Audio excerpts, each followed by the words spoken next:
Thank you, Mr. President. I won't be long today. I just wanted to share a few comments about the direction that we're heading, which I think is mostly positive, and about the direction I hope we eventually achieve in the future.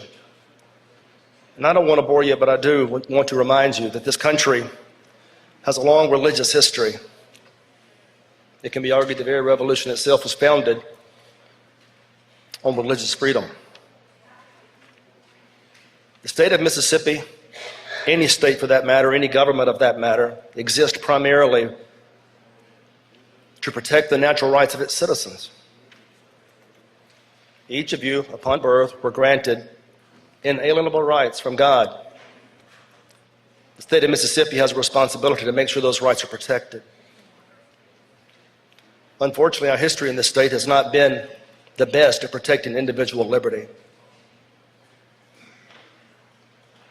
What happens is sometimes fear gets in the way. Fear of change, fear of a pandemic, whatever the case may be, and for whatever reason, when we have fear in the political body and the environment, sometimes governments act irrationally. It was fear that kept some of our citizens from working, from voting. It was fear that governments have used for centuries to imprison, to deprive, and to mock our God-given liberties. It was fear.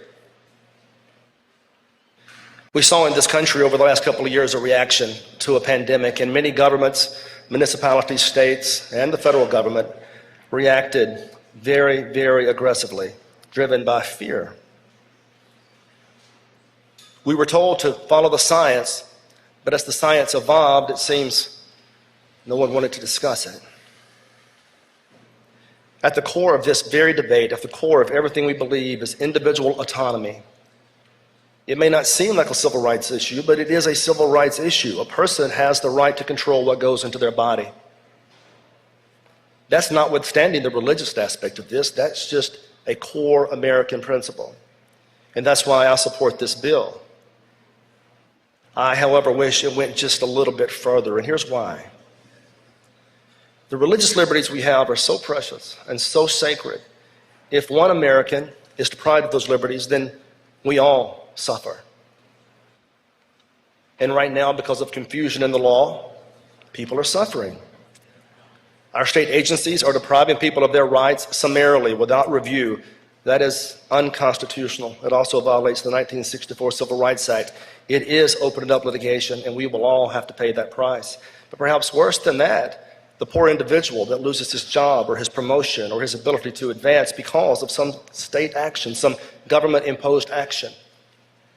We should have learned our lessons long ago. There are some places government does not belong, and it should never infringe individual liberties under any circumstances. To the extent that we have, we owe the people of this country, the people of this state, an apology. And now we have a chance to fix it. I support this bill because I support individual autonomy, but I wish this body would at least entertain, at least some point in the future, the very real important consideration of religious liberty and what that means for all of us. Our school children deserve religious liberty. They do not check their rights at the schoolhouse door. Our citizens deserve religious liberty. They are not to be deprived of those because of some conceived emergency, health or otherwise. It's frustrating. There are procedures in this body, and evidently they did not go our way, and yet I still support the bill, and I hope you do as well. And I hope in the future we can move past any government-imposed action that would result in a deprivation of an individual liberty. And I hope you'll join me in that. I appreciate the time. I appreciate the votes today and the discussion.